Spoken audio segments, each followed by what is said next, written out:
السلام علیکم دوستوں ڈرامہ سیریل ہم دونوں کی آنے والی قسط میں ہم دیکھیں گے کہ سنبل یہ بات سمجھ چکی ہے کہ شہروز ایک انتہائی گھٹیا اور نیچ انسان ہے اور وہ اس کے ذریعے اعجاز درانی اور وفا کو نقصان پہنچانا چاہتا ہے، لیکن سنبل خود کسی صورت بھی اعجاز درانی اور وفا کو دھوکہ دینے کے لیے تیار نہیں ہے اور وہ وفا کو شہروز کی ساری حقیقت بتا دیتی ہے کہ وفا شہروز تمہیں برباد کرنے پر تلا ہوا ہے، وہ تمہیں اور ڈیڈ کو دیوالیہ کر دینا چاہتا ہے۔ اور سنبل وفا کو بتاتی ہے کہ ابھی پچھلے ہفتے ہی اس نے کسی فراڈ کے ذریعے بہت بڑی رقم غائب کروائی ہے،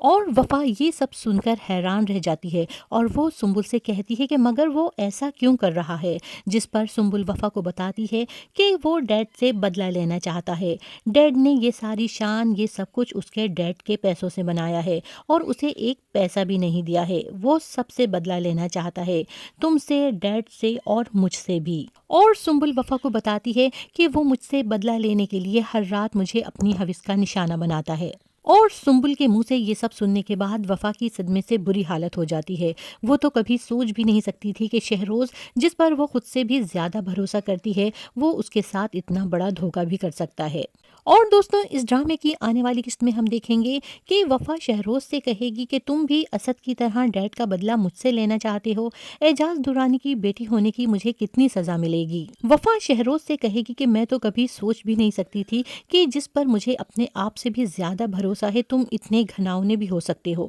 کہ تم سنبل کے ساتھ، اور وہ اپنی بات درمیان میں ادھوری ہی چھوڑ دے گی۔ اور وفا کی یہ بات سن کر شہروز سمجھ جائے گا کہ سنبل وفا کو سب کچھ بتا چکی ہے، اور یہ جان کر کہ وفا اس کی حقیقت جان چکی ہے، شہروز کھل کر اس کے سامنے آ جائے گا اور وفا کا ہاتھ پکڑ کر اسے کھینچتا ہوا اپنے کمرے میں لے جائے گا، جہاں پر ہر طرف دیواروں پر وفا کی تصویریں لگی ہوئی ہوں گی، اور وہ وفا سے کہے گا کہ میں تم سے بے حد محبت کرتا ہوں، لیکن میں تمہیں کبھی نظر ہی نہیں آیا، اصل میں ایسا کیا تھا جو مجھ میں نہیں تھا، سنبل سے شادی میں نے صرف تمہاری خوشی کے لیے کی تھی۔